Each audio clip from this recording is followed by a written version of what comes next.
My name is Jill Marie Ussach, and I'm currently the Vice Chair of the New Bedford School Committee, and I'm seeking your vote in the primary re-election on October the 4th, and again in our general election on November the 8th for School Committee. Basically, as a school committee, what we do is we set the agenda, we monitor the policy, and we set policy for the school department. We hire and fire the superintendent, and we also hire and fire the special services assistant superintendent. And we make sure that the city is up and running well, and we take constituent service questions and we discuss them. But basically, those are our duties. The duties have changed a lot since the 1993 Education Reform Act went into place, and the duties are a lot more constricted than they used to be. You used to have a lot more leverage prior to 1993, so our duties are a little bit different. We're not allowed to go in and micromanage a superintendent. I'm not allowed to deal with personnel issues or anything of that nature. That is up to the superintendent whom we hire, and I, as one of the sitting 7 members of that body, have to consider her responsible and evaluate her accordingly on personnel and running the school department and the proficiency of students and our test results. Well, New Bedford is going to face a lot of challenges in the ensuing years, particularly I think the next 3 to 4 years are going to be very, very critical to our school system.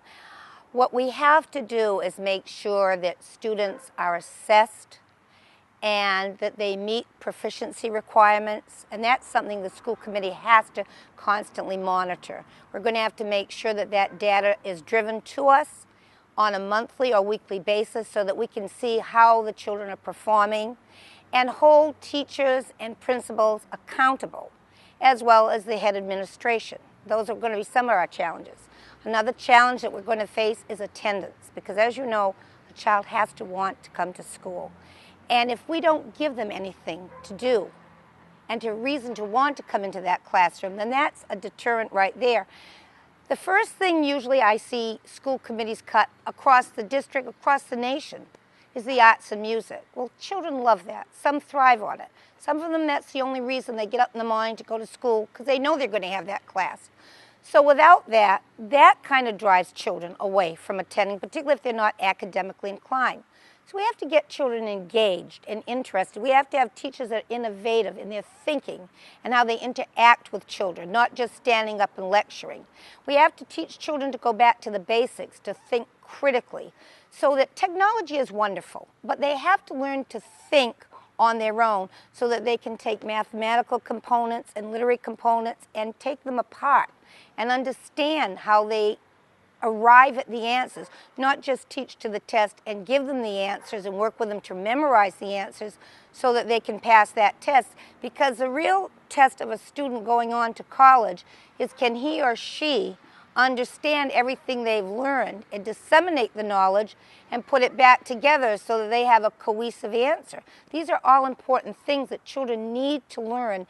So attendance is going to be crucial. And I think if we get some principals that are willing to go to the homes to talk to the parents or guardians of these children, it's a great opportunity.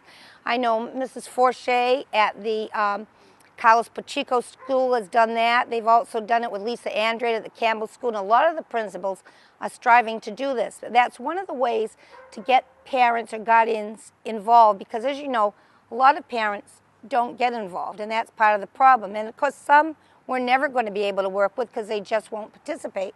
So we, as teachers and educators and school committee members, have to change how we're doing business. The union has to flex a little bit. We have to flex. We have to think how we're going to teach to the children, teach for them so that they will have an understanding of all the components necessary to raise their testing scores so that they can compete in a global economy. Because right now, for example, I believe throughout the nation and the world, we're like 47th in math and sciences. Well, that just isn't sufficient. That will not do our graduates to go on to higher education. We need to stress education. Technology is a wonderful tool that they have, but you know, you can't text your way through everything. As you know, in colleges today, because of technology, there's plagiarism, there's things of that nature. So technology is a wonderful tool to have in access rather, to work with students on things, but they really have to learn how to understand history, math, the arts, and literacy above all, because if they can't read, how can they tackle math or science or anything of that nature? They can't. So we really have to improve literacy scores and really redo some of the things that we're doing. Some of the things we're doing are excellent, but we need to change because the DOE gave us a report that was scathing, and they really criticized a lot of things. Principals have to be evaluated. We did not know this. This was never brought to our attention. As a sitting body on that school committee, we have to make sure that these principals are evaluated and teachers are evaluated and on a yearly basis so that after 1 or 2 years you can look at those classrooms and determine, are these students proficient? Are they learning? Are they where they should be? Where are they weak? Where do we need to give them help? And where are they excelling? And so we can engage them more and even carry on to greater heights. But these are all different areas that we've got a lot to look at, and we've got to prioritize them with attendance and scholastic training, and we've got to make sure that they are well prepared for the next century because they're going to be our caregivers. And we want to have these students, when they graduate, we've got a beautiful community here with great teachers that are giving their all. But we'd like to see these young men and women, when they graduate, come back and put something back into the community. Community service is great. This is something we need to instill in our young people. Values of community and just not the everything is about me attitude. To learn to give to others and to put back a little bit and to make for a better nation and world. And this is something I think that has to be taught. And if it's not taught at home, unfortunately, then we as teachers and educators and school committee people have to try to meet as many challenges as we can to complete the whole child. School committees have to work closely with the superintendent. We are not allowed to micromanage personnel whatsoever. That's something our taxpayers and our stakeholders have to know. But it's up to the superintendent to make sure that the principals and the teachers are evaluated, that the dissemination of data is given, that we know what students are failing, what schools are underperforming, and it's up to her or him, in this case it's a lady, it's up to our superintendent, Dr. Francis, to impart that onto the school committee so that we can make wise, educated choices in policy. For example, I think we really have to even become more strict with policy. We have to send a message home to students that if you don't attend school, there are going to be consequences. I think it's an administration's responsibility to back teachers in the classroom when students get out of line and misbehave, that they support their teachers and that they bring the parents in and encourage the parents that this is unacceptable behavior. We want to work with you. We're in a partnership to educate your child. But the administration has to back that. And when teachers aren't evaluated, when principals are not evaluated, when things are missing and the DOE walks in and they find these things and it's brought to our attention, we have to address this. We have to hold the superintendent and the teachers and the principals accountable. We have to make sure that we're doing the best job to educate these children, and if not, we have to look at each individual school like we did the Parker School, for example. That's on a turnaround. They weren't performing, they're underperforming, they're a level 4. So we have to get a plan together. We're working with the superintendent so that we can get everything in place to raise the level 4, get out of that level 4 situation, and have them meeting their AYP. These are all things we have to do. And once something comes to our attention, we have to address it immediately. If we set policy on that school committee, we have to adhere to it and make sure it's enforced. Also, it's up to us to ask, not just sit and wonder what's happening. It's up to us to ask the superintendent, how are the children doing? Are there any schools underperforming? Are the test scores rising? Are you having a problem anywhere? If we don't ask, we're not going to know, and that's our responsibility. And shame on us sometimes for not, I think, having been blindsided by this particular type of a DOE report, and I don't want that to happen again. So now that we know everything, because, see, no school committee member is allowed to go into the school and say to the superintendent, well, I hear so-and-so in the personnel department or in this department or in that department isn't performing their job. That is an absolute violation of our authority. But once we're made aware of the fact that things are not running smoothly or there are problems, it's up to the superintendent to share that with us. Ultimately, the responsibility lies in her hands, but we're there to help her and to assist her in any way we can. So it's a sharing of communication back and forth, saying to us, I need help, this is underperforming, we could be chastised for this, let's go forward and work together and make the department and the school the best we can. We do disagree from time to time on that school committee. We definitely do. I tend to be conservative with funding, and I'm very concerned with test scores and results. I'm a member of the Junior Achievement Board. I am a Board of Director member on that classroom facility, and I go into classes and I see children in some areas not doing well. I'm concerned with this. It's my attitude, and this is just on my part, that as a school committee member, the City of New Bedford voters elected me to sit there to work for the children. I am not supposed to have an agenda.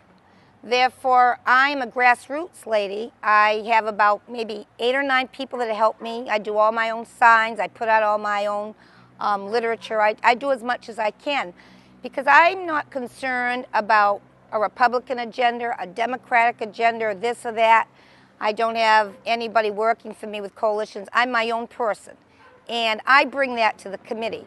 I have to respect my colleagues who may have a different point of view. I have to be respectful and listen to their point of view and be a lady and gracious about it. Do I have to concur with it? No. I think the school committee is not a place for a national platform or a state platform or a city platform of politics. We're there to serve and protect children, and that has to be my utmost goal. And therefore, my party affiliation, I never bring onto the school committee. And I think in the whole 4 years that I've been on that committee, you can honestly say I don't discuss it, because I'm not there for party platforms or for Jill. I'm there for children. And I think the day I stop doing that is the day that the voters should take a look at me and say, you don't belong there. I'm really going to ask anyone viewing this, whether you're supporting me or not, which I hope you do, because I've tried to earn your respect and command your respect and be truthful in my answers. Do I make mistakes? Yes, sometimes. I'm a human being, and would I change some things? Yes, I would. It was my first term on the school committee, and it was an eye-opener to see how things are run, and a little bit different than I think what some of us totally expect when we first are elected. But I think at this point now, I am going to ask any constituents out there, any voters, stakeholders, any parent, any guardian of a child, to please work in conjunction with your school and your child's teachers and their principals and the school committee members, if you need to help your child get the best education humanly possible, because it's going to be a very difficult, competitive world. You know how the economy is now. It's horrendous. We don't know what we're facing now, so we want to have a well-prepared young man or woman. And without parental involvement and local stakeholders, it's not going to be an easy road to hoe, because a lot of the volatile situations that we're facing today have been caused over a period of years by a number of different issues. It isn't just something that one superintendent or one teacher or one school did at a time. It's a composite of several years of give and take, and good issues and bad issues. And so I'm asking people out there who are looking at this, please, to step up to the plate and help us, help you. I'm always open to suggestions. I think I'm a reasonable woman. I try to be reasonable on that committee. I try to view both sides and then make an educated choice in what I feel is best interest of our students. I am asking everyone who votes to please consider giving me another chance to have another term on our New Bedford School Committee. I've tried diligently to earn your respect. I try to be fair. I think of the children first. And I've worked very hard. I was chairman of the Lincoln Building School Committee. We brought that in under budget. I'm on the board of directors for Junior Achievement, so I teach an economic course to elementary students. I also have worked on the Jacobs Scholarships. I'm a corporate of the Community Foundation. I was past president of the Dartmouth Rotary, in which we worked diligently to afford scholarships to students throughout the New Bedford community and surrounding communities. And I'm really asking to please give me one of your votes on the primary on October 4th and again in the general election on November 8th. I think I've proven results. I think people will think I'm fair. I've really tried hard, and if afforded the opportunity, let me work to help improve your child's test scores and let your children have a chance at a better future in my community. Thank you. My name is Jill Marie Ussach, and I approve this message.